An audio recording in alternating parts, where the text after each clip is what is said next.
क्या सबको स्लाइड दिखाई दे रही है और आवाज सुनाई दे रही है? तो मुझे बताएं।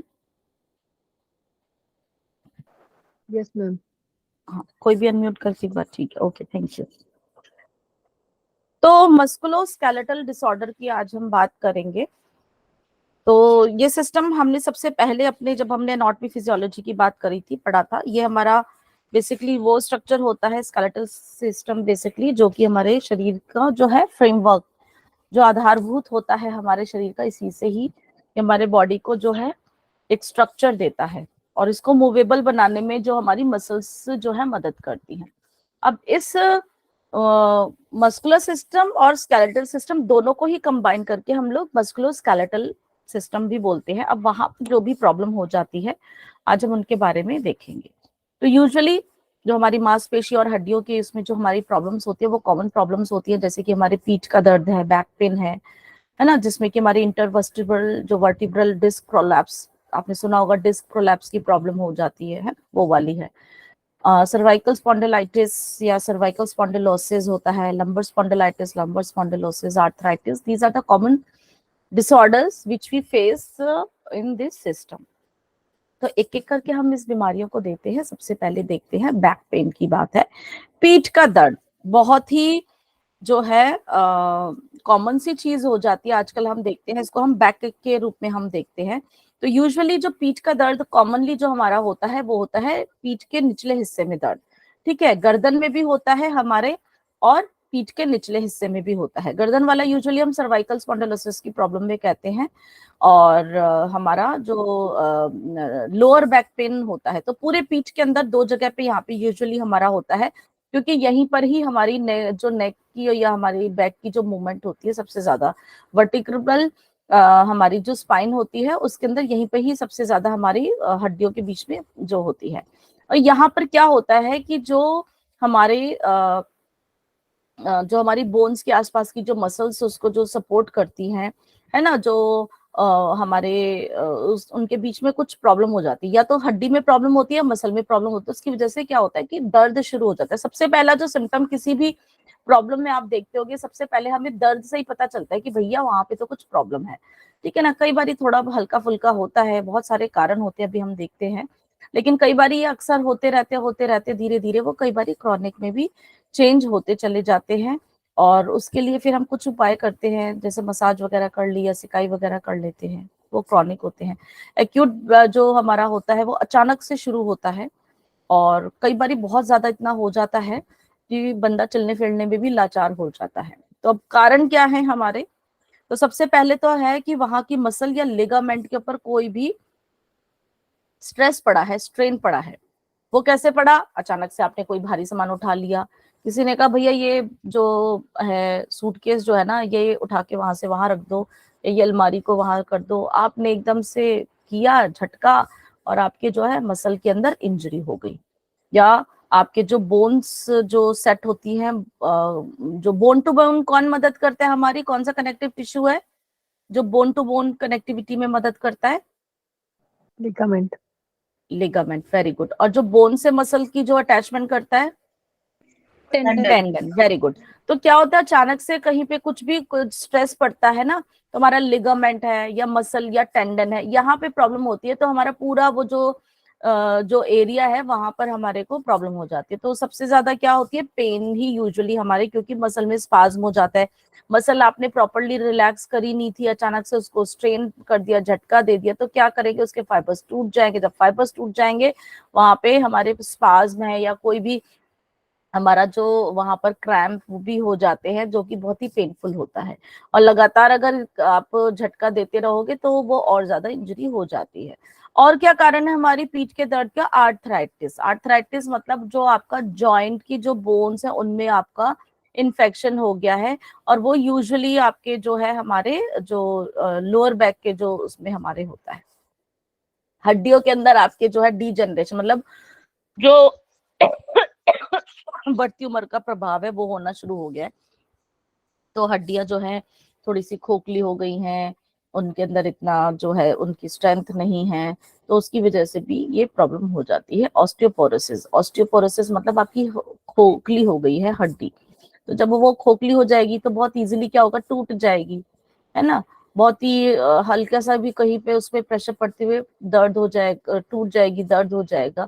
तो ये भी एक कारण होता है ना। या फिर आपने इनएडिक्वेट फ्लेक्सिबिलिटी, आपने प्रॉपर अपनी मसल्स को जो है उनकी इतनी फ्लेक्सिबिलिटी थी नहीं, आपने उसको जरूरत से ज्यादा जो है वो कर लिया, बहुत ज्यादा जो है, और आपने उनको एक्स्ट्रा वर्क दे दिया।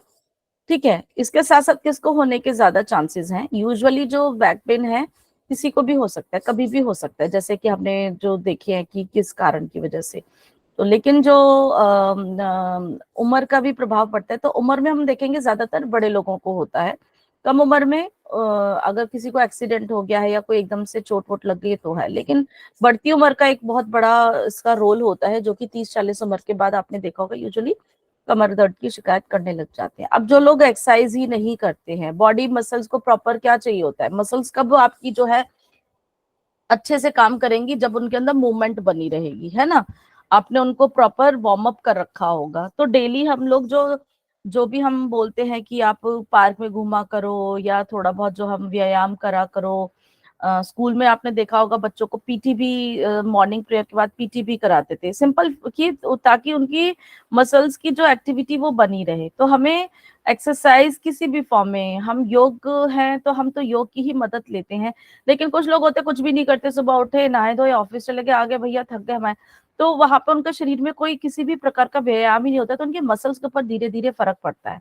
तो ऐसे ही उनकी जो मसल्स होती है धीरे धीरे क्या होते हैं, वीक होनी शुरू हो जाती है, उनको यूज नहीं किया जाता, तो उनके टेंडन फाइबर्स में इतनी फ्लेक्सिबिलिटी, इतनी स्ट्रेंथ ही नहीं होती है। तो मसल्स जो हमारी पेट की या पीठ की जो होती है, तो उनके ऊपर प्रभाव पड़ता है, तो आपको दर्द हो जाता है। एक्सेस वेट, अगर आपके शरीर के ऊपर भी ज्यादा ही वजन है तो ऑब्वियसली आपके पीठ के ऊपर उसका प्रभाव पड़ेगा। या आपको कोई बीमारी है, जैसे कि आर्थराइटिस की बीमारी है, या कैंसर में जैसे बोन कैंसर वगैरह हो गया है ना, या कुछ और भी है, तो कुछ बीमारियों में भी ऐसा होता है, आपको पीठ दर्द हो जाता है। एम प्रॉपर लिफ्टिंग, आपने अपने बॉडी का पोस्चर ठीक से नहीं करा था, अचानक से दिया तो आपके पीठ के ऊपर प्रेशर आ गया। कहते हैं ना अचानक से कोई कि भाई आप नीचे से जमीन से उठाते हो, हम क्या करते हैं अचानक से झुक जाते हैं। नहीं, आपको अपने पहले घुटनों को थोड़ा सा बेंड करके फिर स्लाइटली, आप मतलब लेडीज हैं हल्का फुल्का अपना पर्स ही है फ्लोर पे रखिए, क्या करते हैं यूं झुक जाते हैं। तो वो आपको पीठ को कैसे यूज करना चाहिए वो आपको ध्यान रखना है। अननेसेसरी जो है हमारे को एकदम पीठ के ऊपर झटका देके नहीं करना चाहिए, अगर आप करते हो तो उसमें आपको इंजरी होने के चांसेस है। स्ट्रेस भी बहुत बड़ा रोल है, एंजाइटी या डिप्रेशन की वजह से भी जो है ये प्रॉब्लम हो जाती है। स्मोकिंग या अल्कोहल कंजम्पशन, इस तरह की प्रॉब्लम जो होती है आपकी बोन को जो है बहुत ही पोरस बना देती है, उनकी गुड हेल्थ नहीं रहती है, तो वो खोखली जल्दी हो जाती है, तो ये भी प्रॉब्लम्स हो जाती हैं। अब क्या करेंगे हम इनकी मैनेजमेंट के लिए? हम अपने खाने पीने पे हमेशा ध्यान रखेंगे कि आपकी हड्डियां मजबूत रहें और आपके मसल्स भी मजबूत रहें। ये नहीं हम एक चीज चीज पे नहीं कहेंगे। तो आपको पता है हड्डियों के लिए हमारे सबसे ज्यादा क्या अच्छा रहता है? कैल्शियम और फास्फोरस है, जिससे कि उनकी स्ट्रेंथ बनी रहती है। लेकिन हमारी मसल्स में भी कैल्शियम की भी जरूरत होती है, कि जो आपकी मसल्स सिकुड़ती है, रिलैक्स करती है, उसमें भी कैल्शियम की जरूरत होती है। तो ऐसा नहीं है कि कैल्शियम सिर्फ उसके लिए भी काम होता है, बाकी मसल्स के लिए हमारे प्रोटीन भी बहुत आवश्यकता है, क्योंकि प्रोटीन के फाइबर्स की जो है वो हमारे उन्हीं से ही बनते हैं। अगर आपको ध्यान होगा जब हमने मस्कुलर सिस्टम पढ़ा था, है ना, जो कॉन्ट्रैक्शन में कैल्शियम के आयंस की जरूरत थी, एक्टिन था, मायोसिन था, अगर आपको कुछ कुछ याद आ रहा होगा, वो किससे बने थे? वो हमारे प्रोटीन से बने थे, है ना। प्रोटीन थे ना हमारे जो एक्टिन और मायोसिन, वो सब इसी से ही बनने थे। तो हमारी अच्छी हेल्थ के लिए हमारी प्रॉपर डाइट होनी चाहिए, जो हम अपनी एक बैलेंस डाइट की बात करते हैं, कि वो उचित मात्रा में आप लोगे तो आपके बॉडी के अंदर कहीं पे भी कोई भी विकार नहीं होगा, कोई भी डिजीज नहीं होगा, कोई भी डेफिशिएंसी नहीं होगी। तो हमें सुपाच्य भोजन का जो है सेवन करना चाहिए। बहुत ज्यादा ऐसा नहीं खाना कि जिससे वजन बढ़े। आप अपना जो हमारे अनाज है, गेहूं है ना, दाल है, सब्जियां हैं, फल फ्रूट है, ये सब हैं, अवॉइड करना चाहिए। जैसे कि बहुत ज्यादा जो है मैदा है, चीनी है, तो सफेद चीजें जो हम कहते हैं बहुत एक्सेस जो है उनको अवॉइड करो। मैदा, चीनी, नमक, जो सफेद ये हमारे दुश्मन है हमारी रसोई के, इनको जितना दूर कर दोगे अपने खाने से तो उतना अच्छा रहेगा। तो ये ऑयल, मीट, स्पाइसेस भी, तेज मिर्च मसाले, तली हुई चीजें, नॉनवेज चीजें, इनको थोड़ा सा अवॉइड करना चाहिए। अब आसन हमें क्या करने हैं, अगर हम लोअर बैक के लिए हम करते हैं, किसी को पीठ दर्द है तो उसके लिए हम उनको फॉरवर्ड बेंडिंग नहीं कराएंगे, आगे झुकने वाले आसन नहीं कराएंगे, अवॉइड कराएंगे। तो कौन से अच्छे हैं उनके, अर्धशलभ आसन। अर्धशलभ आसन में एक एक लेग को आप सपोर्ट देके भी उनके पैर के नीचे भी तकिया लगाकर भी प्रॉप्स की मदद से कर सकते हो। शलभ आसन है, उष्ट्रासन है, भुजंग आसन है, मकर आसन है। उनको शवासन में आपको कम से कम करना है, क्योंकि जब भी शवासन में आप देखते हो आपके लोअर बैक पे ही प्रभाव पड़ता है। जिनको भी बैक की प्रॉब्लम हो आप उनको मकरासन में रिलैक्सेशन कराएं, उनको बहुत ही प्रभाव रहेगा।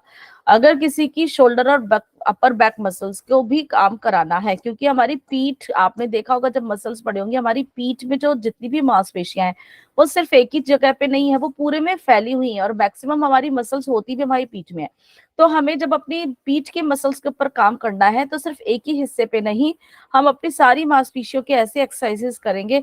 इवन जो हमारी हाथों की उंगलियां या कंधे हैं या एल्बो भी है, क्योंकि वहां से का भी प्रभाव पड़ता है, तो हमें ऐसे भी एक्सरसाइज करने हैं कि उससे भी उनकी एक्टिविटी जो है बढ़े। तो अपने कंधों पे, अपर बैक मसल्स पे भी हमें काम करना है, जिससे कि हमारी पूरी मसल्स की, जो हमारी बैक मसल्स है वो स्ट्रेंथ हो। द्विकोण आसन है, सर्पासन है, भुजंगासन है, मार्जरी आसन है, कंधार आसन है। हमारे इसके लिए मरकट आसन सीरीज जो होती है, जो कि स्पाइनल ट्विस्ट की बात होती है, वो बहुत ही लाभकारी रहती है। रिलैक्सेशन यहाँ पे शवासन है, लेकिन अगर लोअर बैक के किसी को बहुत ज्यादा हो तो शवासन नहीं, आप मकरासन ही कराइए। शवासन में थोड़ी बहुत देर, नहीं तो नहीं। उनके आप नीचे जो है अच्छा कुशन या सपोर्ट देके ही कराएं, नहीं तो डायरेक्टली शवासन ऐसा नहीं आप कराएं, अवॉइड करें। प्राणायाम में आप भस्त्रिका करा सकते हैं, लेकिन एक्यूट पेन हो तो वो भी आप उस समय अवॉइड कराएंगे, क्योंकि जब हम एक्सलेशन इनलेशन करते हैं तो बहुत हमारे उस पर स्ट्रेस पड़ता है। तो इनिशियली हम उनको बहुत ही विग्रस वाली नहीं कराएंगे, धीरे धीरे जब उनकी मसल्स की स्ट्रेंथ बढ़ती चली जाएगी तब आप कराओगे। मेडिटेशन हम बहुत ही कराएंगे, ताकि उनकी जितनी भी हमारा जो है उनकी मसल्स को रिलैक्सेशन मिले और स्ट्रेंथ मिले, और जितने भी उनके टेंशन है, चाहे मेंटल चाहे फिजिकल, वो सब दूर हो। और उसमें एरिया में जो भी टॉक्सिन्स एक्यूमुलेट हैं, जो आपके ब्लड प्रेशर, ब्लड सर्कुलेशन के ऊपर प्रभाव करते हैं, उनको दूर करें, ताकि वहां पर पूरी सुचारू रूप से ब्लड फ्लो होगा तो नई ऊर्जा मिलेगी। अब जो दूसरी प्रॉब्लम है वो है इंटरवर्टिब्रल डिस्क प्रोलैप्स। अब इंटरवर्टिब्रल से आप समझ गए होंगे, मतलब जो हमारी वर्टिब्रा है, वर्टिब्रा कहाँ है, हमारी रीढ़ की हड्डी को हम वर्टिब्रल कॉलम बोलते हैं ना। तो एक एक जो वहां पे हमारा जो मेरुदंड का जो मनका है, हम उसको वर्टिब्रा बोलते हैं। कितने हैं टोटल, 26 हैं, हमने पहले भी पढ़े थे। तो दोनों जो हमारी हड्डी होती है रीढ़ की हड्डी में, उन दोनों के बीच में आपस में नहीं तो हार्ड है, घिस जाएंगी, दिक्कत होगी, गैप चाहिए थोड़ी मूवमेंट के लिए। तो वहां पर हमारा कौन सा होता है, ये कौन सा जॉइंट बनता है हमारा, हमने पढ़ा था ना जॉइंट्स के बारे में जब, तो ये हमारा होता है लेस मूवेबल जॉइंट। तो वहां पे हमारे कार्टिलेज प्रेजेंट होती है ना, हड्डी के उसमें कार्टिलेज भी प्रेजेंट होती है, और दोनों हड्डियों के बीच में एक डिस्क टाइप का स्ट्रक्चर होता है, जो कि दोनों हड्डियों के बीच में अगर कोई भी शॉक लगता है उसको एब्जॉर्ब करता है, चोट नहीं लगने देता है, और बॉडी की जो हमारी मोबिलिटी को मेंटेन करके रखता है। तो क्या होता है, जो दोनों हड्डी के बीच में ये जो डिस्क होता है, ये काम करता है कि हमारी वहां पे मोबिलिटी को, लेकिन अचानक से कुछ कारणों के चलते हुए ये डिस्क अपनी जगह से खिसक जाती है। ठीक है, खिसक जाती है, इसमें पिक्चर नहीं आई है, खिसक जाती है। तो उसके खिसकने से क्या होता है, वहां पर जो वो डिस्क जब खिसकती है तो हमारी मेरुदंड के बीच में से क्या जा रही है, हमारी स्पाइनल कॉर्ड जा रही है, मेरु रज्जु जा रही है, और मेरु रज्जु से हमारे जो पेरिफेरल नर्व्स है वो भी निकल रही है। स्पाइनल नर्व्स थी ना हमारी, कितने थे, 33 पेयर थे। तो वो नर्व्स भी निकल रही हैं उनके, बहुत सारा जो जैसे मकड़ी का जाल है, बहुत सारी हमारी नर्व्स निकलती हैं।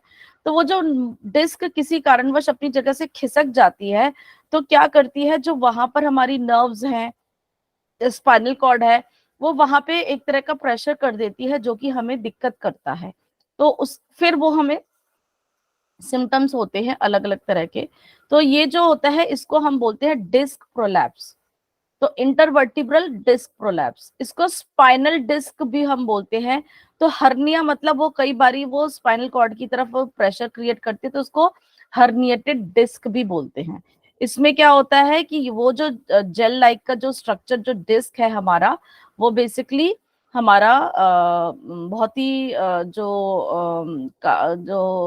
न्यूट्रिशन देने के लिए, शॉक करने के लिए होता है ना, एब्जॉर्ब करने के लिए होता है, तो जेल टाइप का होता है वो। वो खिसक जाता है, और खिसकने से क्या होता है, जो भी आसपास अगर कुछ ऐसा स्ट्रक्चर है उसके ऊपर वो प्रेशर क्रिएट करने लग जाते हैं, तो इसको हम प्रोलैप्स बोलते हैं। तो कॉमन कहाँ पर खिसकने के चांसेस होती है, जहाँ पे अचानक से झटका लगता है, और हमारे लंबर में ज्यादा होता है। थोरेसिक वर्टिब्रा में हमारा इतना नहीं होता है, क्योंकि वो रिब से जुड़ी हुई होती है ना, आपने स्ट्रक्चर अच्छे से याद है आपका। तो यूजुअली हम जो है हमारा जो भी ये डिस्क का होता है वो हमारे लंबर एरिया में होता है। लंबर एरिया में कौन से, क्योंकि जब भी हम अचानक झुकते हैं या कोई प्रेशर पड़ता है हमारे कमर के निचले हिस्से में पड़ता है, और यूजुअली L4 और L5 वहां पे हमारे होता है, या होता है गर्दन में। गर्दन में भी हमारी C5 और C6, C7 फिर हमारे थोरेसिक वर्टिब्रा से जुड़ जाती है, उसमें इतना नहीं होता। C5 और C6 में, ये दोनों हमारे लंबर और सर्वाइकल वर्टिब्रा के पार्ट्स होते हैं, जहाँ पे सबसे ज्यादा कॉमन देखी जाती है। सर्वाइकल में वर्टिब्रा में होता है तो आपको गर्दन में दर्द होता है, लंबर में होता है तो आपको लोअर बैक पेन की प्रॉब्लम होती है। कई बारी जो शियाटिका का पेन वगैरह भी, क्योंकि वो नर्व कई बारी उससे भी होती है, तो वो, लेकिन यूजुअली शियाटिका का पेन होता है, एक शियाटिका नर्व निकलती है हमारे लंबर एरिया से ही, वो कुछ कारणों से यही कुछ कंप्रेस हो जाती है, तो वो पेन हमारी शियाटिका पेन पूरे एड़ी तक जाती होती है। तो कई बारी वो पेन ऐसा होता है जिसको कि हम शियाटिका पेन बोलते हैं। ठीक है।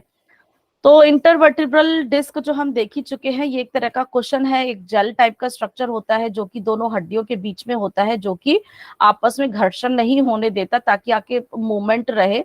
और अगर कोई मतलब हम गिरते हैं, चोट लग जाती है, अचानक से बैठ जाते हैं, झटका आ जाता है, तो किसी भी प्रकार का झटका हमारी रीढ़ की हड्डी पे जो ना उसके ऊपर, क्योंकि उसके अंदर बहुत इंपॉर्टेंट स्ट्रक्चर है, क्या है, स्पाइनल कॉर्ड है, उसको उसकी प्रोटेक्शन के लिए, तो ऐसे ही भगवान ने हमें बताया। तो वो डिस्क लेकिन कई बारी वहां से फिर खिसक जाती है और हमें फिर दिक्कत होती है। अब इस पिक्चर में आप देख रहे होंगे, देखो ये जो है, ये मेन हमारी जो एक रीढ़ की हड्डी का जो आपको दिखाया है, वह हम वर्टिब्रा बोलते हैं। पीछे इसकी बॉडी होती है जो कि दूसरी वर्टिब्रा से अटैच होती है। उन दोनों के बीच में जो पर्पल कलर का स्ट्रक्चर देख रहे हो, ये जेल टाइप का स्ट्रक्चर, एक कुशन स्ट्रक्चर है जो दोनों के आपस में जुड़ने नहीं देता।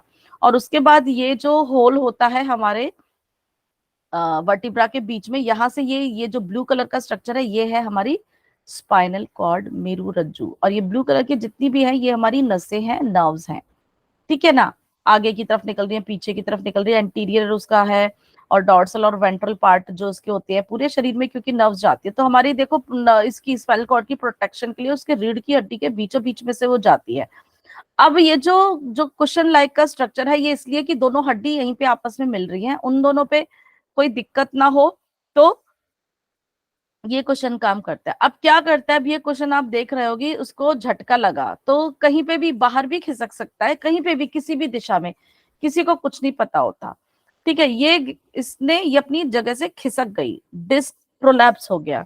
इसने देखो कहाँ, हर्निया मतलब किसी दूसरे पार्ट के अंदर घुस जाना, उसकी खुद की जगह नहीं होती, उधर किसी दूसरे पार्ट का घुस जाने को हम हर्निया बोलते हैं।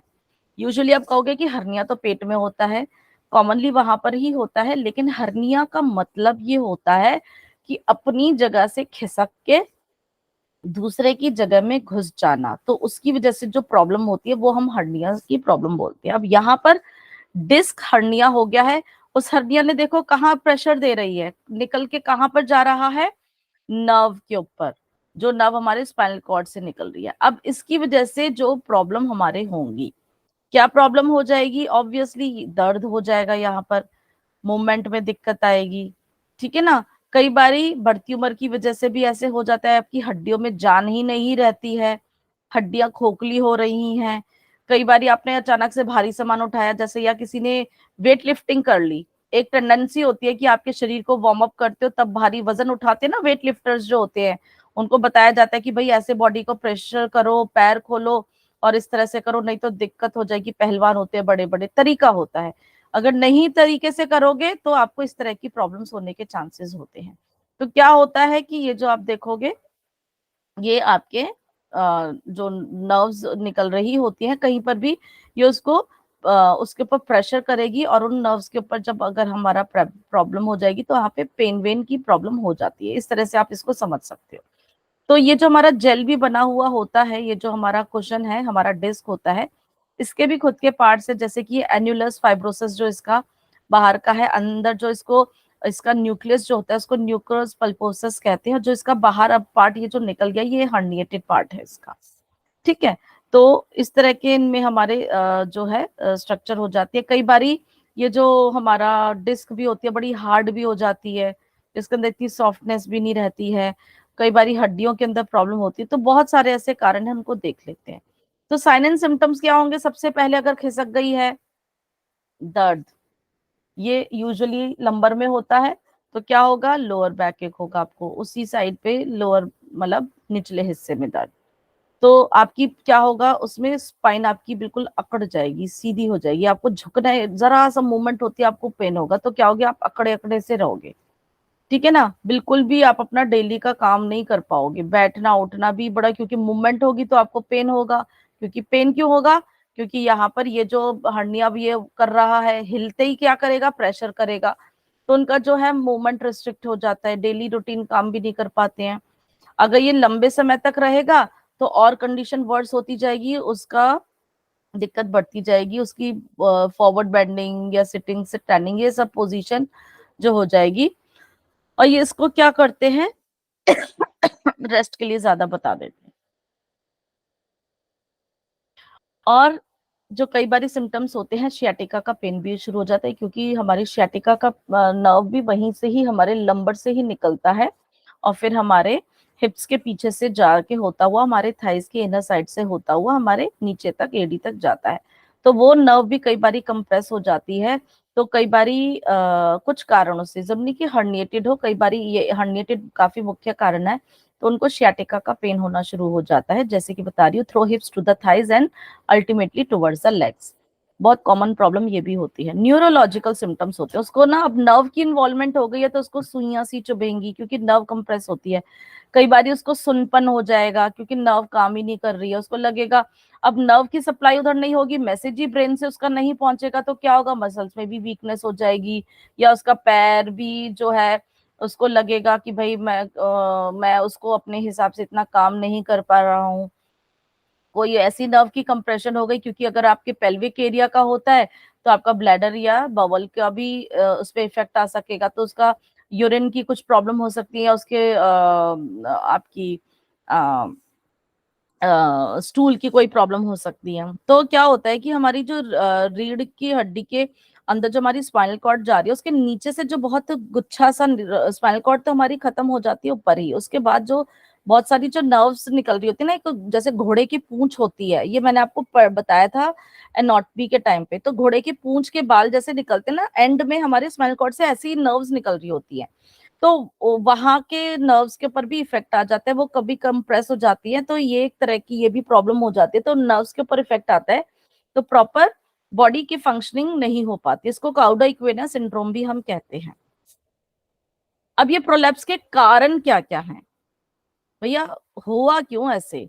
तो सबसे पहली बात, डीजेनरेटिव चेंजेस आपके डिस्क में हो गए, डिस्क थोड़ी सी सूख गई, गल गई, बुढ़ापा आ रहा है, बढ़ती उम्र में हमारे सेल्स वीक हो जाते हैं, इतना मैंने खाने पीने पे ध्यान नहीं दिया, वहां पे मेरा जो वीक पॉइंट था पहले ही हो गया है, वो थोड़ा हार्ड हो गया है, ठीक है। फाइब्रोसिस थोड़ा सा वो जेल टाइप होना चाहिए, हार्ड होगा तो उसके अंदर इतना कुशन वाला काम ही नहीं रहेगा। है ना, उसकी वजह वहां पे प्रोलैप्स इतना नहीं हो पाएगा।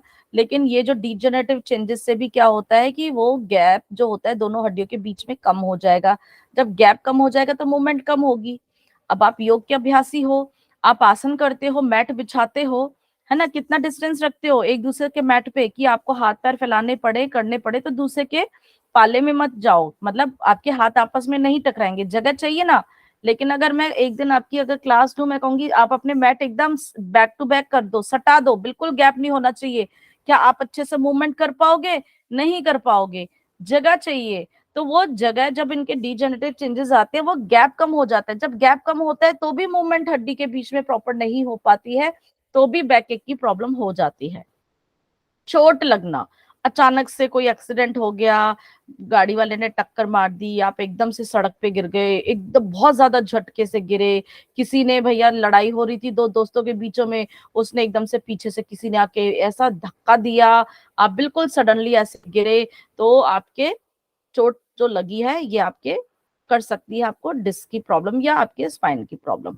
या अचानक से आपने कोई भी सामान हैवी उठा लिया, आपकी मसल वो थी बेचारी अकड़ी पड़ी थी, आपने कोई वार्म अप नहीं किया था, डेली एक्सरसाइज करते नहीं थे, आज आपने कहा अरे भाई मुझे काम बोला है आज तो मैं दिखाऊंगा, कोई नहीं मैं जिम में नहीं जाता पर मैं भी बहुत स्ट्रांग हूँ। वो तो कुछ क्या था, मसल्स में इतनी स्ट्रेंथ नहीं थी, उनके अंदर इतनी फ्लेक्सिबिलिटी नहीं थी, अचानक आप बन रहे थे दारा सिंह या जो भी हीमन दिखा रहे थे और आपकी पकड़ के बैठ गए कमर, है ना। तो कोई अपने पोस्चर को, अपनी बॉडी को हमेशा भी इस तरह से नहीं, इसलिए डेली की एक्सरसाइज बहुत है। पुशिंग समथिंग हैवी, अलमारी को खिसका के उधर से उधर करना है तो भी क्या होता है, आपके लंबर पे ही इफेक्ट आता है, उसमें भी आपको देखना चाहिए, अपनी क्षमता के हिसाब से करना चाहिए। Contact sports which can lead to injury, कुछ ऐसे हमारे होते हैं, बहुत सारे स्पोर्ट्स होते हैं जिनमें कि इस तरह की इंजरी होने के बहुत चांसेस हो जाते हैं। बहुत सारे स्पोर्ट्स हैं आजकल के, मतलब आप खेलते हुए कभी भी हो सकता है, जैसे क्रिकेट खेलते हुए, हॉकी खेलते हुए, वॉट एवर, फुटबॉल है, वॉलीबॉल है, कुछ भी आपके ऐसा स्पोर्ट्स होते हैं जहाँ पे आपको चोट वोट लग सकती है। कुछ और भी ऐसे हैं जहाँ पे एक दूसरे को आप जब धक्का मुक्की कर रहे होते हो, और कुछ हम लोग इस तरह के कई हैं जिससे हो सकता है। ठीक कैसे करोगे? खाने पीने पे ध्यान रखोगे ताकि आपकी बुढ़ापे में भी हड्डियां उम्र से पहले ही कमजोर ना हो, आपकी मसल्स की भी एक्टिविटी बनी रहे, उनके अंदर पूरी क्षमता रहे कि आप अपनी उम्र के हिसाब से सारे काम कर सको। उम्र के हिसाब से ही ठीक रहते हैं, उम्र से ज्यादा के नहीं। और हमेशा आप अपनी हेल्थ को बिल्कुल मेंटेन तभी कर सकते हो जब आपका आहार ठीक होगा। विहार तो है ही, लेकिन हम आहार, आप दवाइयां खा लो कि उन्होंने बता दिया कमजोर बता रखी है हड्डियां, कैल्शियम के पत्ते खा रहे हो, लेकिन आप तब भी अगर आपके अंदर डेफिशिएंसी है कोई बात नहीं, आप सप्लीमेंट्स लीजिए, परंतु आप फिर भी खाने पीने पे ध्यान नहीं दोगे तो वो आपको कहीं ना कहीं और प्रॉब्लम क्रिएट करेगी। तो सबसे पहले कोशिश करिए आप अपनी डाइट से ही अपने सब आहार विहार को, सब अपने डेफिशिएंसीज को कंट्रोल करो, डेफिशिएंसी होने ही मत दो। तो खाना हमारा जो है सात्विक होना चाहिए, सुपाच्य होना चाहिए, जैसे कि हम हमेशा ही बोलते हैं, हर चीज आपको इंक्लूड करोगे। आसन्स में हम जो है उनको prone posture on hard bed should be adopted. Prone posture कौन सा होता है? पेट के बल, पीठ के बल, मैंने अभी भी बोला था लोअर बैक में हम पीठ के बल कम से कम लिटाएंगे, इसीलिए मैंने आपको पहले ही बता दिया शवासन नहीं कराओगे, नहीं तो उनके पीठ के नीचे कुछ कुशन दोगे, उसको दिक्कत हो जाएगी उनको। आप ये बोलोगे हार्ड बेड, हार्ड बेड का मतलब इतना भी नहीं है कि सिर्फ उसे उस पे एकदम सख्त लकड़ पे बिठा दो, भैया थोड़ी दरी वरी कुछ ऐसे भी कर देना, है ना। और प्रोन पोजीशन, प्रोन मतलब आप पेट के बल, सुपाइन मतलब पीठ के बल या आपकी स्पाइन जो आपकी वर्टिब्रल के उस पे प्रोन, तो इस पोजीशन में आप दोगे ताकि आपकी पीठ के ऊपर ना हो। तो इसीलिए हम अपने जितने भी प्रोन आसन्स भी हैं वही हम कराएंगे, मतलब जो हम पीछे मुड़ने वाले हैं, ठीक है ना। अगर आप अगर पेट के बल लेटे तो आगे मुड़ने वाले आसन कर लोगे क्या? नहीं करोगे ना, तो नहीं कराने, बस ये सिंपल सा फॉर्मूला याद रखना। मकर आसन बहुत ही अच्छा प्रभावकारी है, और स्लीपिंग इन जो है वही अधश्वासना और ज्योतिक आसना, ये सब आप जितने भी आसन से इनको कराओगे। शलभासन, सर्पासन, भुजंगासन, जितने भी फॉरवर्ड बेंडिंग बहुत अच्छी आपको वही करानी है। प्राणायाम में आप सिंपल और सिंपल ही उसे कराओगे। इसलिए मैंने वहां पे भस्त्रिका के कहा था कि क्योंकि अननेसेसरी कई बार इनिशियली बैक पे होता है, तो आप उनको दीवार का सहारा लेके इनिशियली बोलोगे ताकि पीठ को सपोर्ट मिले, और सिंपल नाड़ी शोधन अनुलोम विलोम से ही कराओगे। धीरे धीरे जब उनकी क्षमता बढ़ेगी तो आप और प्रैक्टिसेस भी करा सकते हो। मेडिटेशन जरूर है क्योंकि हमारे मेंटल लेवल पे काम करता है और हमारे स्ट्रेस को, एंजाइटी के, डिप्रेशन को भी कंट्रोल करता है। रिलैक्सेशन में शवासन, आई थिंक सो मकरासन will be the best. No शवासन जब तक उनकी बॉडी के अंदर स्ट्रेंथ ना आ जाए, ठीक है, यू शुड बी केयरफुल। और योग निद्रा आप उसमें भी करा सकते हो। अब हम बात करते हैं सर्वाइकल स्पॉन्डिलाइटिस की। अच्छा, यहाँ पे इस पिक्चर में आप देखोगे जो आपको ये दिख रही है ये पूरी आपकी पूरी स्पाइन है। स्पाइन में जो ऊपर से शुरू होती है ये है हमारी गर्दन की हड्डी, जो कि सर्वाइकल वर्टिब्राज होती है। कितनी होती है हमारी? 7 होती है। उसके नीचे से हमारी thoracic vertebra, thoracic vertebra ribs के साथ जुड़ी होती है, 12 होती हैं। ये किसी से नहीं जुड़ी होती। तो सबसे हमारी मूवमेंट जो होती है वो गर्दन की। आप देखो गर्दन को हिला सकते हो, इस पार्ट को इतना मूवमेंट नहीं कर पाते हो। जिनकी बहुत ज्यादा फ्लेक्सिबिलिटी होती है ना, जो कि भैया मुझे तो लगता है उनकी हड्डी नहीं रबड़ी होती होगी, लगता है ना हाय राम ऐसे चक्रासन कर लिया, शलभासन, यूं यूं घूम घूम के। तो खैर उनकी वही अपनी बॉडी को उन्होंने ऐसे मेंटेन कर रखा है, उन्होंने बना रखा है, उनकी मसल्स बहुत अच्छी है। तो लेकिन आप भी बना सकते हो, लेकिन उसके ऊपर वर्क करना पड़ता है। फिर है ये हमारी लंबर। लंबर में 5 है, देखो सबसे मोटी यही है, दिख रहा है, यही 5 सबसे मोटी है क्योंकि पूरे शरीर का ऊपर का भाग इन्हीं के ऊपर आता है। इसीलिए जब भी आप कुछ भी सामान खिसकाते हो, उठाते हो, तो इन्हीं के ऊपर प्रेशर पड़ता है। यहाँ पर L4 और L5 के बीच में सबसे ज्यादा हर्निएशन की प्रॉब्लम होती है, जो कि अभी हम देख रहे थे। गर्दन में तो होती है, गर्दन में तो मोबाइल पे लगे हुए हैं, रील्स देख लें, फेसबुक पे लगे हुए हैं, किताब तो पढ़नी नहीं है, किताब पढ़ने वालों को भी होता है। तो पोस्चर का ध्यान रखोगे, गर्दन आगे झुका के करोगे तो यहाँ पे ये प्रॉब्लम रहेगी, और कमर पे तो बहुत ज्यादा, क्योंकि क्या होता है पीठ तो सीधी रहनी नहीं है, झुक के बैठे रहते हैं, यहाँ पे ज्यादा इफेक्ट आता है। नीचे सैक्रम और कॉकेक्स हमारे हिप बोन से यहाँ पे ये जुड़े थे, इसमें भी इतना प्रॉब्लम नहीं है, इन पे ज्यादा है। कॉकेक्स पे जब होती है, जब अचानक से खड़े खड़े एकदम से बैठते हो, गिरते हो, कोई झटका लग जाता है व्हाटएवर, तो वहां पे टेल बोन की इंजरी भी हो जाती है, ठीक है। तो अब सर्वाइकल स्पॉन्डिलिटिस में क्या है कि ये जो कर्व होता है ना, ये देखो, ये कर्व जो है बीच में जो डिस्टेंस होते हैं, छोटा छोटा डिस्टेंस होता है, वो कम होता चला जाता है। तो ये गर्दन क्या होता है, सीधी से जाती है। तो होते है ना, अरे गर्दन मोड़ ली रही में से, तो नहीं नहीं हिला जा रहा, चक्कर आ रहे हैं, होते हैं ना सर्वाइकल में, कहते हैं ना चक्कर आ रहे हैं। फिर क्या करते हो, ग्रीवा शक्ति विकास करो, धीरे धीरे श्वास छोड़ते हुए राइट, श्वास भरते हुए सामने, श्वास भरते हुए ऊपर। नहीं इस मेरे तो बहुत दर्द हो रहा है, अच्छा धीरे धीरे करो। मूवमेंट करानी शुरू कर देते हैं आगे पीछे सारे की, ताकि इसकी मसल्स जो है स्ट्रेंथ हो और फिर उसके हो। और ये जो गैप उन्होंने जो कम कर रखा होता है, अब आप देख रहे होगे, देख रहे हो, डिस्क है, ये ब्लू कलर की डिस्क है, बीच में कार्टिलेजेस होती हैं, और ये डिस्क जो होती है प्रोटेक्शन करती है। नहीं तो क्या होगा, हार्ड हार्ड चीज आपस में रगड़ खाएगी तो क्या हो जाएगा, घिसेंगी आपस में ही, तो एक दूसरे से ना घिसे, उनकी प्रोटेक्शन रही। अब ये जो गैप है किसी कारणवश कम हो जाता है, तो क्या होता है यार, डिस्क होता है वो खिसक गया है ना, हर्निएशन हो गया। अब क्या होता है कि हमारी बॉडी खुद ही अपनी हम ग्रोथ भी करते रहते, तो हड्डी यहाँ पे तो गल रही थी, उसकी घिस रही थी उम्र के हिसाब से, या ओवर एज उसका हो रहा था, तो बॉडी नए सेल्स बनाती होगी। नए सेल्स है ना, ये देखो किनारे किनारे पे बनने शुरू हो जाते हैं। इसकी वजह से क्या होता है, ये भी मूवमेंट में दिक्कत करते हैं। कहते हैं ना हड्डी भी बढ़ गई है, तो बोन स्पर्ट्स होते हैं यहाँ पे, देखो यहाँ पे ऐसा नहीं दिखाई दे रहे होंगे, लेकिन ये कोने कोने पे बन जाते हैं, वो फिर मूवमेंट में दिक्कत करते हैं। तो सर्वाइकल स्पॉन्डिलोसिस, लॉसेस में क्या होता है कि बोन का लॉस हो रहा है, ऐसे समझ जाओ। लाइटिस में क्या होगा, मैंने पहले कई बार बताया, ITIS का मतलब होता है इन्फ्लामेशन हो गई है। दोनों प्रॉब्लम में ये इनके कारण होते हैं। इसमें हड्डी में कोई इन्फेक्शन हो गया है, और लॉसेस में आपकी बोन, हड्डी गल रही है, वो खोखली हो रही है, क्योंकि आपने खाना पीना तो ध्यान नहीं दिया था कभी भी। आपको लगा जो भगवान ने अच्छे से दिया है, मैं तो सिर्फ कोक, थम्स अप, मोमोज खाऊंगा, मेरे तो ठीक रहेगा, लेकिन वो सब, और ये पिज्जा और पास्ता सब निकल जाएंगे जब आपका खाना पीना ठीक नहीं होगा। तो स्पॉन्डिलोसिस एज रिलेटेड है, क्योंकि आपका वियर एंड टियर शुरू हो गया है, ठीक है। तो यहाँ पर क्या होता है, जब इसकी वजह से आपकी डिस्क, जो कि इसमें क्या है, यहाँ पर इसका जल तत्व और आकाश तत्व है बेसिकली, ठीक है, ये हमारा इसमें काम करती है। तो ये जेल टाइप का स्ट्रक्चर है, पानी भी है, यहाँ पे न्यूट्रिशन भी है, खाना पीना नहीं खाया था, ये भी सिकुड़ गई, हार्ड हो गई, जल तत्व ही नहीं था, हार्ड हो गई, हार्ड होगी तो ये भी दिक्कत करेगी, है ना, बोनी स्पर्स जो बन गए हैं, ये सब प्रॉब्लम करेंगी ये बढ़ती उम्र के साथ साथ के। तो हमें स्पाइरल सर्वाइकल स्पॉन्डिलोसिस की प्रॉब्लम हो जाएगी, गैप कम हो गया, अब गर्दन घुमाने में दिक्कत हो रही है, ठीक है। सिम्टम्स क्या होंगे, ऑलमोस्ट दोनों में सेम है। लाइटिस में क्या होता है, बोन्स के उसमें इन्फेक्शन हो जाता है, तो वहां पर जो है इसका गैप कम हो जाएगा, वहां पर जो आपकी जो डिस्क वगैरह वो कम हो जाएगी, वो इन्फेक्शन के कारण।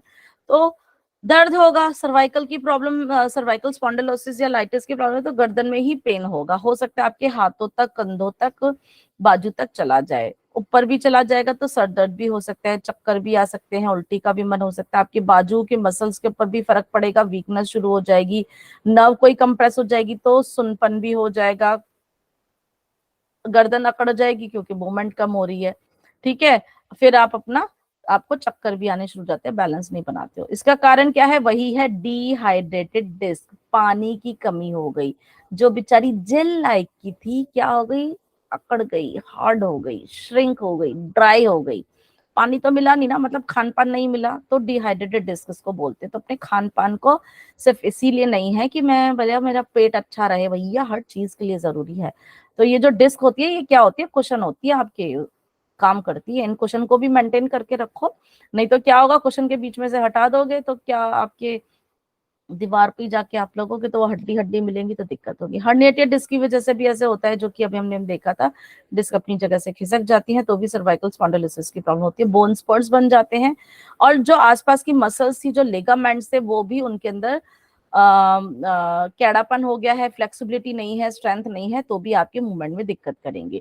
बढ़ती उम्र के साथ साथ ये प्रॉब्लम बढ़ सकती है। आपका काम कैसा है, सारा दिन लैपटॉप पे बैठे रहते हैं, गर्दन झुका के बैठे रहते हो, पेपर्स चेक कर रही हैं, टीचर्स हैं लगी हुई हैं, रिजल्ट बनाना है, आज इतने सारे हैं बच्चे, आज ही पेपर भी चेक करने हैं, कॉपियां चेक कर रही हैं, गर्दन झुके झुके, तो जिस तरह का काम होता है तो उसकी वजह से भी प्रॉब्लम होती है। नेक इंजरीज, कोई चोट लग गई है, कोई मान लो किसी का एक्सीडेंट हो गया या कुछ भी है, कोई भी चोट कैसी भी लग सकती है। जेनेटिक फैक्टर भी होता है, कई बारी ऐसे देखा है कि अगर किसी को घर में है तो उनको भी होती है, स्मोकिंग जैसे इस चीज को बढ़ाते हैं। प्लीज समय का मुझे बता देना। तो लंबर स्पॉन्डिलाइटिस, अब ये हो गई हमारी लंबर की बात, ठीक है, वही सर्वाइकल और इस पे सेम होती है, वो गर्दन में थी, अभी हमारी पीठ में होती है। नॉर्मल देखो, ये दोनों हड्डियां हैं, ये हमारी वर्टिब्रा है, इनके बीच में डिस्क देखो कितने अच्छे से दोनों को प्रोटेक्ट कर रखा है, कितना अच्छा क्वेश्चन है, हेल्दी वाला, अच्छा लग रहा है ना देख के भी, हाँ ये हृष्ट पुष्ट का लग रहा है। लेकिन भैया उसने कर दिया खाने की, अपना ध्यान नहीं रखा, क्या होगा, शरीर क्या, हर अंग के ऊपर इफेक्ट पड़ता है, इसके डिस्क पे भी पड़ गया, देख रहे हो कैसा हो रहा है, छोटा हो गया, टूट रहा है, फूट रहा है, अब हड्डी आपस में एक दूसरे से रगड़ भी खानी शुरू हो जाएंगी, दर्द हो जाएगा। कई बारी क्या होगा, कुछ ऐसे लगी ये निकल गया, बल्जिंग, ये हो है बल्जिंग। लेकिन अगर दूसरे के पाले में घुसना, मैंने पहले बताया था, है ना, ये अपनी जगह से खिसक गया है, ये बल्ज हो गया है, ठीक है, लेकिन वो खिसक के अपनी प्रोलैप्स भी बोल सकते हैं, बल्जिंग भी प्रोलैप्स भी, वो खिसक के दूसरे के पाले में घुस गया, इसको बोलेंगे हर्निएटेड, वहां दूसरे के पाले में उसको परेशान कर रहा है, ये कम से कम अभी तो अपनी जगह से खिसका है, थोड़ा सा इसको वापस करा जा सकता है, ये ज्यादा दिक्कत करता है, ठीक है ना। फिर क्या है, ये और खाया पिया नहीं, कुछ भी नहीं, और गिलास थोड़ा बारह ना, सारी जिंदगी इस बेचारे को करते रहे, इस गुल्लक में कुछ डाला नहीं, तो भैया निकालोगे निकालोगे तो गुल्लक तो खाली होगी, क्या होगा, ये बेचारे खाना पीना किया नहीं, ये पतली होती चली गई, पतली होगी तो देखो कहाँ इतनी थी और कहाँ ये है, मूवमेंट हो पाएगी क्या जगह से, मैट के बीच में डिस्टेंस कम कर दोगे तो, है ना। तो अब हड्डी के ऊपर क्या होता है, यहाँ पे डीजनरेशन शुरू हो जाते हैं, उसकी वजह से कई बार छोटे छोटे हमारी बोन्स की देखो ये बन रही है ना, तो ये भी हमारे मूवमेंट में रिस्ट्रिक्ट करती है, ये देखो ऑस्टियोफाइट्स वगैरह ऐसे कुछ बन जाते हैं। तो लंबर स्पॉन्डिलोसिस, लॉसेस मैंने बताया, बोन का लॉस हो गया है, डीजनरेटिव प्रॉब्लम है, लाइटिस ये इन्फ्लामेशन वाली प्रॉब्लम है, ठीक है ना, दोनों को उसी हिसाब से हम करते हैं। सिम्टम्स, पीठ का लोअर पीठ है तो भैया आपका वहीं पे दर्द होगा, पेन इन द स्पाइन होगा, ऊपर नीचे कहीं पे भी जा सकता है, पूरी पीठ में भी हो जा सकता है, नीचे भी जा सकता है, पैर तक जा सकता है, आपके थाइस तक जा सकता है। अगर कोई नर्व इन्वॉल्वमेंट होगी तो सुनपन भी आ जाएगा, मसल्स वहां की वीक होंगी, पूरा जो है आप न्यूट्रिशन वैसे ही नहीं कर रहे हो, आपको कमजोरी लगेगी। न्यूरोलॉजिकल क्लाउडिकेशन मतलब आपकी जो वहां की जो नर्व्स एंडिंग्स है उनके ऊपर प्रॉब्लम होगी, तो प्रॉब्लम आपके खड़े होने में, आपको चलने में, ये सब आपको प्रॉब्लम करना शुरू कर देगा। ठीक है, डिस्क की बल्जिंग हो जाएगी। और क्या है, ओल्ड एज है ना, बढ़ती उम्र के साथ साथ भी ऐसा हो जाता है, आपकी हड्डियां थोड़ी सी गलनी शुरू हो जाती हैं, डिस्क भी गल रही है ना। हेरिडिटी भी होता है, बैक ट्रॉमा, पीठ पे कोई चोट लग गई है, रिपीटेडली आप अपने स्पाइन लोडिंग रोज जैसे कुली होते हैं, भारी भारी सामान उठा रहे हैं, एक दिन की चोट लगी, रिपीटेडली हो रहा है, तो हो सकता है कि उनकी आगे आने वाले टाइम में ऐसा कुछ हो जाए। या बेंडिंग, लिफ्टिंग, ट्विस्टिंग है ना, ये सब जो रिपीटेडली कई बार इतना ज्यादा चले आ रहा है, बहुत ज्यादा, मतलब इसमें सामान बहुत ज्यादा नहीं है इतना कि आप करते हो, लेकिन धीरे धीरे धीरे धीरे आपके स्पाइन के ऊपर इफेक्ट आता है। या सस्टेन पोस्चर्स को आप अपने बना लिया है, पोस्चर ही ऐसे बना रहे हो, एक तो स्पेशली जैसे जेंट्स लोग हैं अपने बैक पॉकेट में बटुआ रख लेते हैं, भरा भरा बटुआ है ना, 2-2 हजार के नोट, भैया बैंक जाना है, करना है, क्या हो गया, आपका पोस्चर अनइवन हो रखा है, बैलेंस में तो नहीं है ना, आप डेली उसी में कर रहे हो, तो क्या होगा, धीरे धीरे कहीं ना कहीं आपकी स्पाइन पे भी ऐसे, मतलब इस तरह के पोस्चर्स वगैरह मैंने एग्जांपल दिया। या ऑफिस में बैठे हो, आपकी कमर सीधी नहीं होनी चाहिए, आप घुमा के बैठे हो, तो पैथोलॉजी क्या होती है, ये जो डीजेनरेटिव चेंजेस होते हैं आपकी डिस्क को वीक कर देते हैं, वो वियर एंड टीयर, मतलब उधर कुछ भी नुकसान होना शुरू हो जाता है, तो धीरे धीरे आपके पूरे जॉइंट के ऊपर इफेक्ट कर देते हैं, और वहां पर हमारे डिस्क पे भी फर्क पड़ता है। पानी का कंटेंट मैंने आपको बोला ना, डिस्क में कम हो जाता है, बढ़ती उम्र के हिसाब से भी होता है, आपके खाने पीने से भी, आप काम कैसा कर रहे हो, एक्स ज्यादा उसका भी उपयोग करो, इस चीजों का भी बहुत ज्यादा फर्क पड़ता है कि स्ट्रेन कहीं ना कहीं आ रहा है। डायग्नोस करने के लिए हम एमआरआई कराते हैं, मैग्नेटिक रेजोनेंस इमेजिंग, उसमें हमें बहुत अच्छे से क्लियर हो जाता है, टेक्नोलॉजी आ गई है। एक्सरे में हमें सिर्फ बोन्स के ही वो दिखाई देती है, बोन्स की अगर कुछ इस तरह से है जैसे कि उसका कर्व वगैरह है, या बोन्स के बारे में बहुत अच्छे से दिखता है, फिर सीटी स्कैन की भी मदद ले सकते हैं, सिंगल फोटो नेविगेशन कंप्यूटर, आजकल लेटेस्ट टेक्नोलॉजीज आ गई कि हम डिटेल में आप अपने डिस्क को भी और साथ में सब मसल्स को भी बहुत अच्छे से देख सकते हैं। अब काम इसको हम सर्वाइकल स्पॉन्डिलोसिस और या लंबर को हम कैसे ठीक कर सकते हैं, आसन के माध्यम से। जब हम आसन करते हैं तो जो भी वहां पर टेंशन क्रिएट होती है, जो मसल्स की टेंशन को दूर करेंगे, जो भी उसका स्पाज्म है, और हम अपने पोस्चर को या अपने अलाइनमेंट को ठीक कराएंगे। तो हम कैसे कराते हैं, पवन मुक्तासन की सीरीज है, पूर्ण तितली आसन है, स्कंद चक्रा है, ग्रीवा संचालन है, कहाँ पे कैसी प्रॉब्लम है उसके हिसाब से हम कराएंगे। वज्रासन है, शशक आसन है, शशांक आसन है ना। तो लेकिन डिपेंड करता है, लंबर होगा तो फॉरवर्ड बेंडिंग नहीं कराएंगे, सर्वाइकल भी है तो उसकी गर्दन को आगे झुकाने वाले अभ्यास नहीं कराएंगे, उनको बोल देंगे कि आपको गर्दन आगे नहीं झुकानी है, चीजों का ध्यान रखेंगे। प्राणायाम में नाड़ी शोधन है ही, अगर उसकी पीठ में नायास है तो उसको दीवार का सहारा लेके उसे बोलेंगे, और एकदम हार्ड उस पे कभी भी नहीं बिठाएंगे, उसे कुशन पे, पिल्लो पे, कुछ ऐसे उस पे हमेशा बिठाएंगे, लोअर बैक एक वाले को। ठीक है, मेडिटेशन हमारे मेंटल लेवल पे काम करता है, अपने माइंड को रिलैक्स करने के लिए, स्ट्रेस को दूर करने के लिए वेरी नेसेसरी। आधी बार तो हम इसी से ही अपनी बीमारियों को भी ठीक कर लेते हैं, लेकिन ध्यान रखना है, head should be head erect with the slightest tilt backward, हल्का सा, ठीक है, कायास्थेरियम, हल्का सा रिलैक्सेशन देने के लिए। और योग निद्रा जैसे अभ्यास हम करेंगे, लेकिन उसको जैसे भी सॉफ्ट पिलो का देख के हम उनको देखेंगे कि कंफर्ट जोन में करें। षटकर्मा में हम नेति का कर्म इनको करा सकते हैं। समय क्या हो गया है, ओके। आर्थराइटिस की प्रॉब्लम है, आर्थर क्या होता है, जॉइंट। अब जॉइंट में इन्फ्लेमेशन हो गई है, आर्थराइटिस वैसे हमारा लंबर स्पॉन्डिलाइटिस, ये सब भी हम इसको कह सकते हैं यूजुअली। अब हम बाकी जॉइंट्स की बात करेंगे। अब यहाँ पर है हमारा नी जॉइंट, एक ये हेल्दी जॉइंट आपको दिख रहा है, दोनों हड्डियों के प्रोटेक्शन हो रखी है कार्टिलेज से, उनके बीच में गैप है, उस गैप को जो है एक फ्लूइड जेल भरा हुआ है, जैसे वहां पे हमारा डिस्क था, यहाँ पे एक फ्लूइड होता है जो कि इसको प्रोटेक्ट करता है। तो यहाँ पे क्या होता है कि कुछ इन्फेक्शन हो गया है, उसकी वजह से देखो एक ये प्रॉब्लम हो गई है, क्या है, कार्टिलेज हट गई है, हड्डी भी घिस गई है, गैप कम हो गया है, आपस में यहाँ पे बोन स्पोर्स निकल आए हैं, है ना, ये प्रॉब्लम हो गई है ऑस्टियोआर्थराइटिस।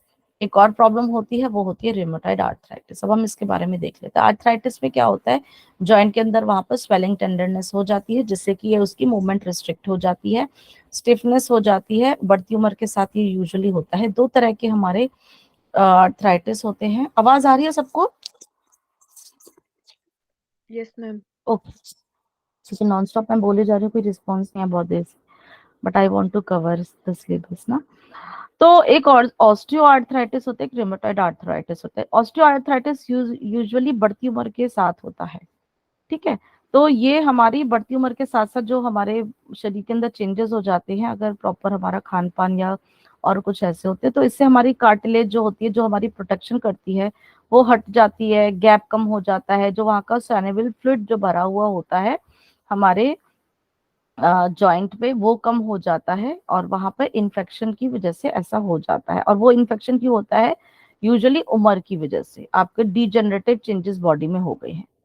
दूसरी में भी आप देखोगे कि यहाँ पर भी इस तरह की प्रॉब्लम हो गई है कि हड्डियां आपस में इस तरह से हो रही हैं, और वहां पे रेडनेस, स्वेलिंग वगैरह हो रही है। ये वाला जो होता है, इसमें क्या होता है रिमेटॉइड आर्थराइटिस में, ये है ऑटो इम्यून डिजीज। आपको बता रखा है, ऑटो इम्यून डिजीज में हमारे इम्यूनिटी के सेल्स है ना, भटक जाते हैं, थोड़ा गुमराह हो जाते हैं। उनको पता नहीं चलता भैया मेरा अपना कौन है और पराया कौन है।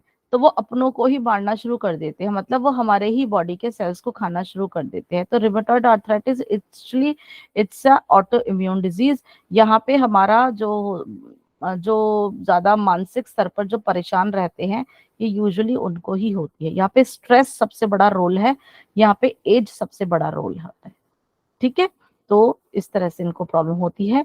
एक गाउट भी होता है। गाउट में क्या होता है कि जब हमारा प्रोटीन जो हम खाते हैं ना, प्रोटीन का जो एक हमारा सबसे लास्ट में बनता है यूरिया। यूरिया हम शरीर से बाहर निकाल देते हैं, लेकिन यूरिया से पहले हमारा एक शरीर के अंदर यूरिक एसिड भी बनता है।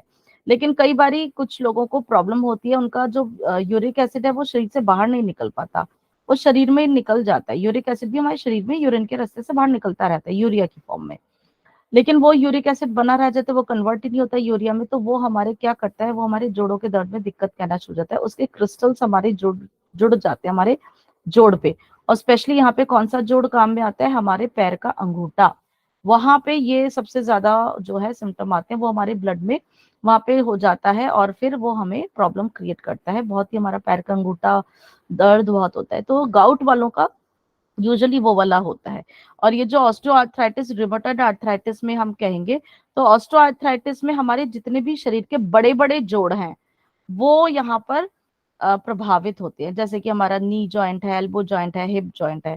लेकिन रिमेटॉइड आर्थराइटिस हमारे छोटे छोटे जॉइंट से शुरू होता है, फिर हमारे पूरे बड़े जॉइंट्स में हो जाता है। और ये छोटे छोटे जॉइंट्स यूजुअली अगर एक शरीर का पार्ट में होता है, तो दूसरे पार्ट में भी होता ही है। ऑस्टियोआर्थराइटिस में जरूरी नहीं कि दोनों घुटने में या दोनों उसमें एक हो, लेकिन इसमें ऐसा होगा कि अगर हाथों की उंगलियों में या पैरों की उंगलियों में शुरू हुआ है, तो दोनों में एक साथ ही होता है। ये बाइलेटरल होता है, ठीक है। तो सिम्टम्स क्या आएंगे, ऑब्वियसली दर्द से ही हमें पता चलता है। स्टिफनेस हो जाएगी, मूवमेंट रिस्ट्रिक्ट हो जाती है, सूजन आ जाती है, लालीपन होता है, और हमारे काम करने के मूवमेंट की जो हमारे जॉइंट्स की वो कम हो जाती है। तो कॉजेज तो अर्थराइटिस का ऐसा पूरी तरह से नहीं पता, तो मैंने अभी आपको बताया था इम्यून सिस्टम हमारा रिमोटॉइड में मेनली काम करता है, और एज फैक्टर जो डीजेनरेटिव डिजीज हैं वो हमारे ऑस्टियो में काम करते हैं। गाउट में हमारा बेसिकली हमारा जो है यूरिक एसिड की एक्यूमुलेशन हो जाती है, तो ये हमारे खाने पीने से ज्यादा रिलेटेड होता है।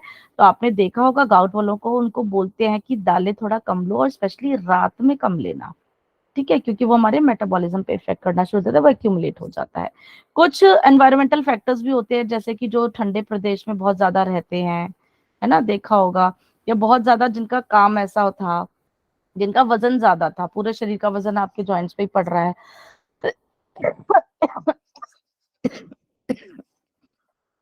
आप शरीर को चलाए मार नहीं रखते हो, कोई एक्सरसाइज ही नहीं करते हो, धीरे धीरे वो भी कहते हैं चल, जॉइंट्स भी बेचारे धीरे धीरे जो होते हैं।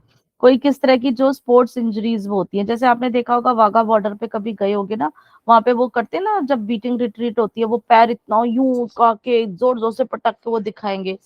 एक टाइम के बाद है ना, उनके घुटने बहुत जवाब दे जाते हैं, क्योंकि वो इतना बॉडी के ऊपर बहुत विग्रसली आता है। या ऐसे कि जो बहुत ज्यादा करते हैं कि पैरों को उसमें, तो काफी स्पोर्ट्स भी ऐसे ही होते हैं यूजुअली। तो यूजुअली ऐसा होता है कि ज्यादा इस तरह से जो आप कुछ इस तरह के काम करते हो तो उससे भी ये प्रॉब्लम हो जाती है। ठीक है। स्मोकिंग या अल्कोहल कंजम्पशन, ये आपको पता ही है, ये हमारे बॉडी के इस पे बहुत ही नेगेटिव इफेक्ट करते हैं, इन चीजों को बढ़ा लेते हैं। और इन्फेक्शन से जो होते हैं हमारे रिएक्टिव आर्थराइटिस हम इसको बोलते हैं, वो हमारा कभी भी हो जाता है। इसमें कई बार कुछ लोगों को एकदम से देखा होगा हाई फीवर होता है, मतलब ये यूजुअली रिएक्टिव आर्थराइटिस कम उम्र में हो जाता है। कई लोगों को बुखार अचानक बहुत ज्यादा होता है, तो ये उस बुखार के कारण उसके जॉइंट्स पे इफेक्ट आना शुरू हो जाता है। और लेकिन फिर ये धीरे धीरे जब वो इन्फेक्शन चला जाता है ये ठीक भी हो जाता है। खाने पीने से हम इसको ध्यान रखेंगे, क्योंकि डिजेनरेटिव चेंजेस होते हैं, तो खाने पीने का मैं ऑलरेडी बता चुकी हूँ, हमारी बोन्स के लिए, मसल्स के लिए बहुत जरूरी है। ठीक है ना। कॉन्स्टिपेशन जैसी चीजें अग्रावेशन करती है, तो अपने खाने पीने में आप उचित मात्रा में फाइबर, पानी को रखोगे। और जो भी है आप खाना, दाल वगैरह उचित मात्रा में, ठीक है, दूध है या मैदे जैसी चीजों का कम करोगे। आसन में हम जो सूक्ष्म व्यायाम के ऊपर ज्यादा करेंगे, क्योंकि उनसे बहुत ज्यादा आसन नहीं होते हैं, सूक्ष्म क्रिया आप अच्छे से करवाइए, फिर धीरे धीरे उनकी जो कैपेसिटी बढ़ेगी। Patient should soak the limbs in the warm water, उनको थोड़ा सा जो है सिकाई, गर्म पानी की सिकाई, हल्का सा नमक डाल के भी उनको बुलाएंगे, जिससे उनका ब्लड सर्कुलेशन थोड़ा सा ईज होगा। तो वहां पे जब ब्लड सर्कुलेशन बढ़ेगा, न्यूट्रिशन भी मिलेगा, उनकी मूवमेंट भी अच्छी होगी। तो अपने उनके शरीर की शारीरिक अवस्था को देख के, उम्र को देखते हुए, उनके काम को जो भी है, आप तब उनको आसन कराएंगे। षटकर्मा में शंख प्रक्षालन, पूर्ण या लघु, कुंजल है, नीति है, आप इनको, जिससे कि कॉन्स्टिपेशन दूर हो। प्राणायाम में एब्डोमिनल ब्रीदिंग, नॉडी शोधन या भस्त्रिका, भस्त्रिका बहुत अच्छा है, जैसे कि ऑस्ट्रोआर्थराइटिस वाले, आप इनको आराम से करा सकते हो। और यूजुअली वो नीचे बैठ नहीं पाएंगे, है ना, तो आप उनको चेयर पे बिठा के ये कुछ आप कराइए, आसन भी कराएं, सूक्ष्म भी कराएं, ये भी कराएं। धीरे धीरे जब उनके पॉजिटिविटी आएगी, बेटर होगा, तो आप उनको फिर मैट पे, है ना, क्योंकि खड़े होके भी वो बहुत ज्यादा देर नहीं कर पाएंगे, तो आप उनको ईज कंफर्ट जोन में आप कराना शुरू करिए। सूक्ष्म बहुत ही इफेक्टिव है। और मेडिटेशन, क्योंकि जो ऑटोइम्यून डिजीज है, हमारे स्ट्रेस को कंट्रोल करने के लिए बहुत जरूरी है। तो ये आज हमारा मस्कुलोस्केलेटल सिस्टम पूरे समय पर ही खत्म हुआ। तो अब भी यहाँ पर अब हम अपने डाउट्स को ले लेते हैं। तो आपके कुछ प्रश्न हो तो आप पूछ सकते हैं।